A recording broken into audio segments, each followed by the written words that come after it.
ආයුබෝවන් අප ජීවත් වන ලෝකයේ කිසිදා ගණන් කර නිම කිරීමට බැරි තරම් සත්වයන් විශේෂ බොහෝමයක් සිටී. මෙම සතුන් අතරින් ඇතැම් සතුන් ඔවුන්ගේ ප්‍රමාණයෙන් කුඩා වුවද ඔවුන් සතු විෂ හෝ දඩයම් කිරීමේ දක්ෂතාවය නිසා ඔවුන් අතිශය භයානක වේ. එවැනි භයානක සතුන් කිහිප දෙනෙක් ගැන තොරතුරු අපි අද මේ වීඩියෝ එකෙන් කතා කරමු. එහෙනම් රැඳෙනට කියලා ආරාධනා කරනවා මේ වීඩියෝ එකේ අවසානය තෙක්ම.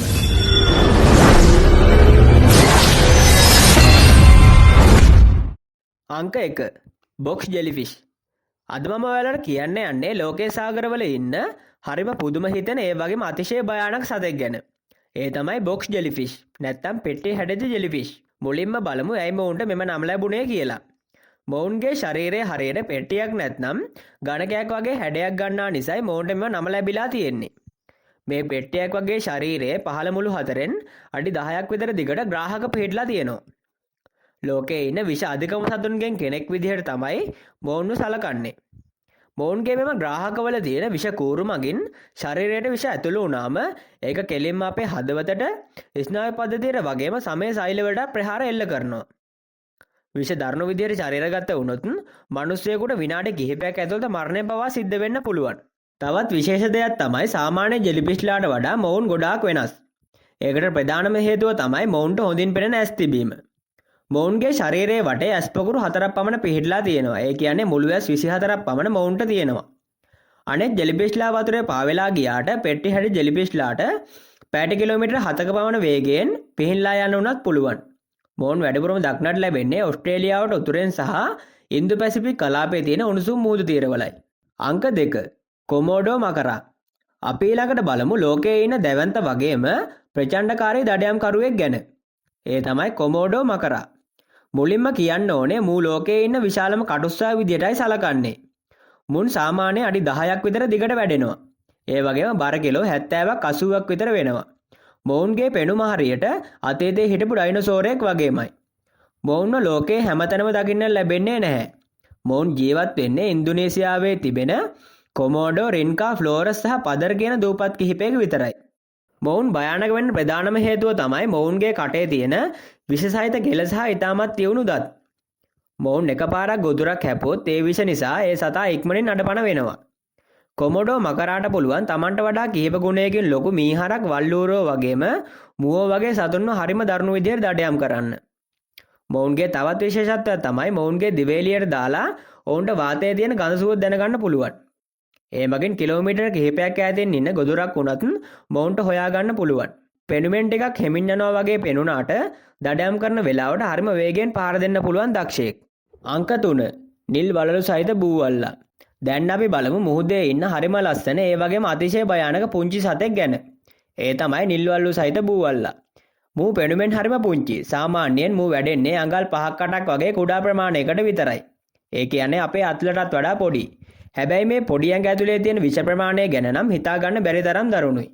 එක පුංචි බූවල්ලෙක් ළඟ තියෙන විෂ වලින් එකපාර වැඩිහිටි මිනිසුන් 26 දෙනෙකු විනාඩි කිහිපයක් ඇතුළත මරන්න පුළුවන්. මුගේ ඇඟේ තියෙන විශේෂත්වය තමයි අනතුරක් දැනුණාම මුළු ඇඟ පුරාම තිබෙන දීප්තිමත් නිල් පාට වලලු තදින් දිදුලන්න ගන්නවා. ඒක හරියට සතුරාට දෙන අවසන් අනතුර ඇඟවීමක් වගේ. මොවුන් වැඩිපුරම දක්නට ලැබෙන්නේ පැසිෆික් සහ ඉන්දියන් සාගරයේ. විශේෂයෙන්ම ඕස්ට්‍රේලියාව සහ ජපානය වට තියෙන කොරල් පර ආශ්‍රිතවයි. හුඟක් වෙලාවට මුහුදු වෙරළේ තියෙන ගල් සිදුරු වස්සේ මොවුන් සැඟවිලා ඉන්නවා. තවත් භයානක දෙයක් තමයි මොවුන් දෂ්ට කළාම ලොකු වේදනාවක් දැනෙන්නේ නැහැ. ඒ නිසා හුඟක් අය දන්නේ නැහැ Tamanට සතෙකු දෂ්ට කළා කියලා. හැබැයි විනාඩි කිහිපයකින් මුළු ඇඟම පණ නැති වෙලා හුස්ම ගන්න බැරි තත්වයකටපත් වෙනවා. දැනට මොවුන්ගේ විෂවලට සාර්ථක ප්‍රතිවිෂක් සොයාගෙන නැති නිසා මොවුන්ව දැක්කොත් කිසිම වෙලාවක අල්ලන්න නම් යන්න එපා. අංක 4 විෂ තුඩැති ගෙම්බා. අපි ඊළඟට බලමු දේදුන්නක තියෙන හැම පාටක්ම වගේ ඇඟේ තියෙන ඒත් හිතා ගන්නවත් බැරි තරම් භයානක සතෙක් ගැන. ඒ තමයි විෂ තුඩැති ගෙම්බා. මුලින්ම කියන්නට ඕනේ මූ පෙනුමෙන් හරිම පුංචි. සාමාන්‍යයෙන් මොවුන් වැඩෙන්නේ අඟල් 1.2ක් වගේ ප්‍රමාණයකට විතරයි. මොවුන් වැඩිපුරම දක්නට ලැබෙන්නේ මධ්‍යම සහ දකුණු ඇමරිකාවේ තියෙන නිවර්තන වැසි වනාන්තර වලයි. මොවුන්ගේ තියෙන විශේෂත්වය තමයි ඇඟේ තියෙන දීප්තිමත් කහ නිල් රතු වගේ වර්ණ. මේ වර්ණ වලින් මොවුන් සතුරන්ට කියන්නේ මාව අල්ලන්න එපා. මම හරිම විෂයි කියලා. මොවුන්ගේ විෂ තියෙන්නේ ඇඟ ඇතුලේ නොවේ. හැම මතු පිටයි. ඒ නිසා මුව නිකම්ම හරි ඇල්ලුවොත් ඒ විෂ කෙලින්ම අපේ ඇඟට ඇතුළු වෙන්න පුළුවන්. මේ පුංචි ගෙම්බෙක්ගේ හැම මතු පිට තියෙන විෂ වලින් නිරෝගී මිනිසුන් 10 දෙනෙක් වුණත් එකවර මරන්න පුළුවන්.